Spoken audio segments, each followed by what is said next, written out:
Is there a way to meditate, to contemplate deeper truths for yourself? Well, of course there is.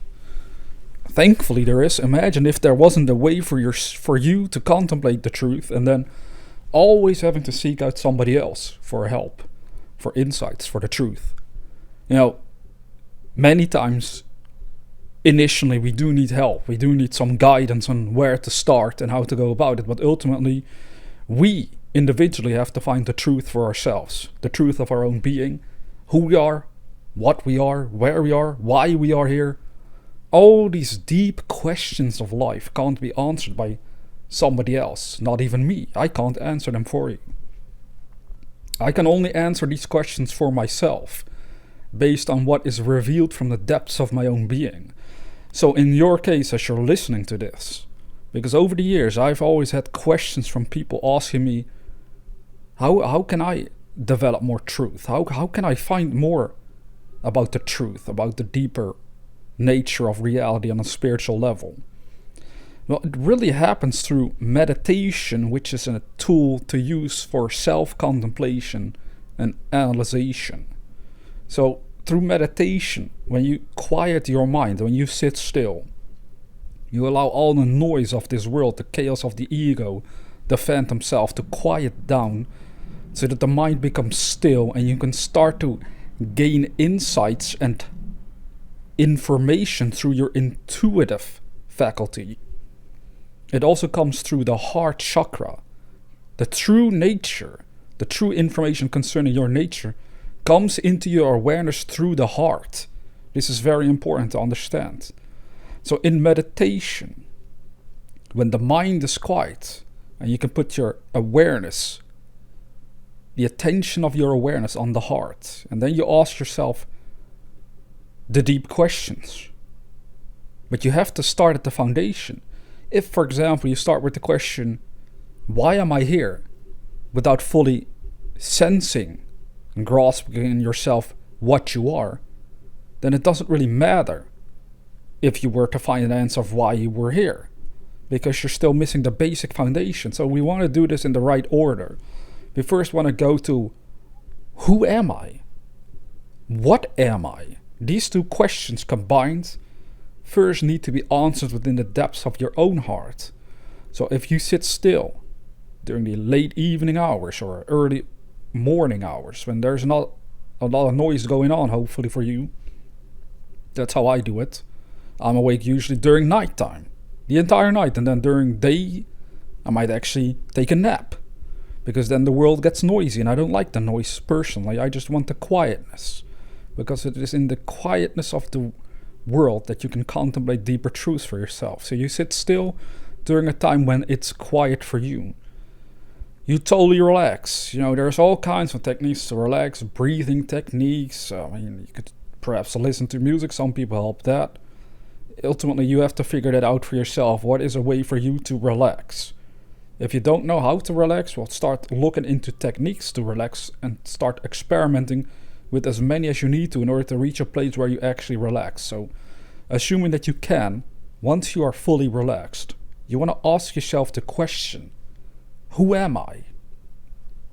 And in that stillness, all kinds of answers will float into your awareness. Some of them will be based on superficial knowledge about yourself. So you might have thoughts floating through your mind saying, oh, I am a man, I'm a woman, this and that. And then you're like, okay, that's the superficial part of your life. But we want to go deeper. We want to go to the ultimate truth of who we are. So you just set those thoughts and insights aside, and you keep contemplating, who am I? What am I?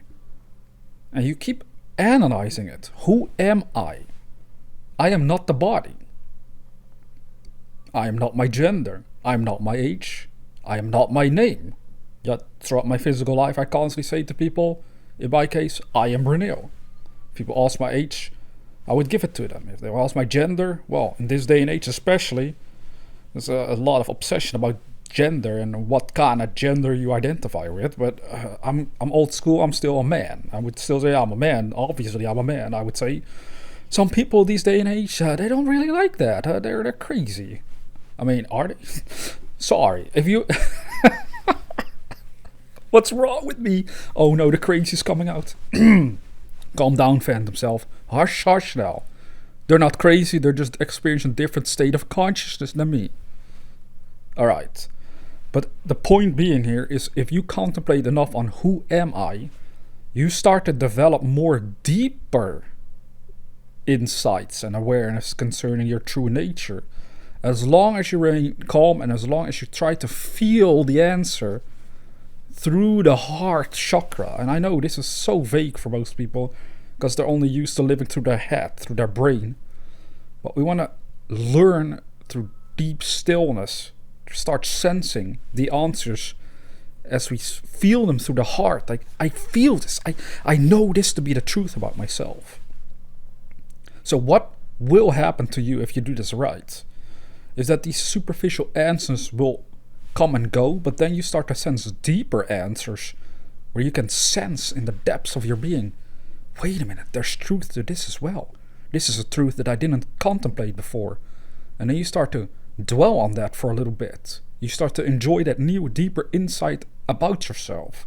In my case, what I did as an example that you can test out for yourself is I would go into a meditative state for myself, and then I would say, okay, it's time to go back to the basics, all the way back to the moment I was born. I can't consciously remember what it was like to be born, what that first second on planet Earth was like when I came out of the womb. I mean, maybe some people can remember it, but I sure can't.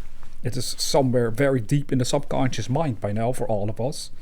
But I just went there in meditation. I was like, okay, I was born. And then I went over the events, certain major events that have happened in my life over the last 3 decades. I went over them, and then I started to analyze in my mind, what is the common theme here for me? And I started to notice, obviously, the common theme here is awareness. That I'm aware of things that seem to happen to me, but they actually happen to the phantom self, the egoic self. This physical identity that I now have identifies with the events and then drags my awareness, my infinite self, into the mess.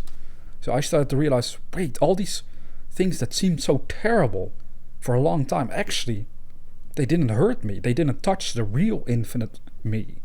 They only were touching the phantom self.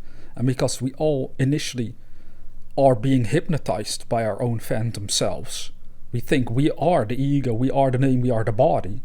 And we take it all very personally when bad things happen. But ultimately, if you can take a step back far enough, you realize that you are essentially awareness, an observer of the events that have occurred throughout your life so far. And because of that, they no longer hurt you, because you realize, wait, I'm just experiencing these things. No matter how terrible they may have been, it's just an experience that I've gone through, a temporary one at that, because once the body dies and returns to dust, well then, I leave it behind, so I never touch the real me. You see, you start to discover deeper perspectives for yourself concerning your own existence that will help you tremendously in your own awakening process. Because listening to videos like this, they're only trying to show you the way or a direction that you can start to investigate for yourself. And if you then have the courage to do that, to take the time to actually sit down and start to analyze and investigate your own consciousness, your own mind, which has been programmed from birth, you'll discover all kinds of strange things going on in there that you took for real, that you took serious, but in the end they're actually just kind of phantoms again. They're just temporary things that have been messing with your true nature all along. So this is what it means to become more aware of the truth, is by actually getting in touch with yourself on a deep spiritual level, not on the superficial level of just knowing yourself by your name and age and gender, etc. You want to go beyond that. The beautiful part about it is that if you start investigating this, sooner or later there will come a time that you will gain the experience of being beyond the body, being aware beyond the 5 senses of the body and seeing a totally different reality, totally different worlds, frequencies, totally different landscapes, people, areas, stuff that is all accessible to your true self the infinite self, the consciousness that you really are, the awareness. But this is all an expanding journey. It's not something that happens once and then you know it all. It keeps on expanding on and on and on into infinity. And that's ultimately what makes this journey both at times very hard if we're being deluded by the phantom self, but it also makes it absolutely beautiful once you truly regain the knowledge of who you are as this eternal, infinite awareness that can live in total stillness, the dazzling darkness of infinity. And from that infinity, divine imagination starts to create realities. Ultimately, you go back to that dazzling darkness, total stillness and peace, but still awareness remains. And then through the use of divine imagination given by what they call God, or you could say source consciousness, you can then create your own realities in total freedom and joy. There's no slavery and limitations anymore then, if you know your true self as a child of God. This is absolutely fascinating and beautiful. So I hope you start at least testing this experiment for yourself, where you go over your whole life in meditation, or at least major events, that, especially events that have hurt you, and then analyze what is the main theme throughout all these events. It's just there's awareness, aware of the event, but awareness thought it was the phantom self. It thought it was the ego, and then when someone hurts you or something hurts you, the ego thinks, oh, I have to fight back, I have to protect myself, I can't stand this. But then ultimately, if you know your infinite awareness that is temporarily in a delusion of physicality, you realize, wait, it hurt, the events hurt me deeply, I remember that. But actually, that was because I believed in my phantom self, and I didn't yet realize fully my infinite self, which is just going through an experience. That's all it is, a roller coaster ride. I think there were quotes about this from some guy, maybe it was Bill Hicks or someone. I don't know, someone had a quote about life being a roller coaster with its ups and downs, etc. But in the end, it's all going to be fine, ladies and gentlemen. That's what we got to understand. But by contemplating your own life, in your own mind, in your own consciousness, you will find the deeper truths for yourself if you take the time. Go beyond the superficial responses of your own mind and find the responses of your true self, the spirit that you really are. With all of this being said, never forget, dear viewer, fuck the phantom self.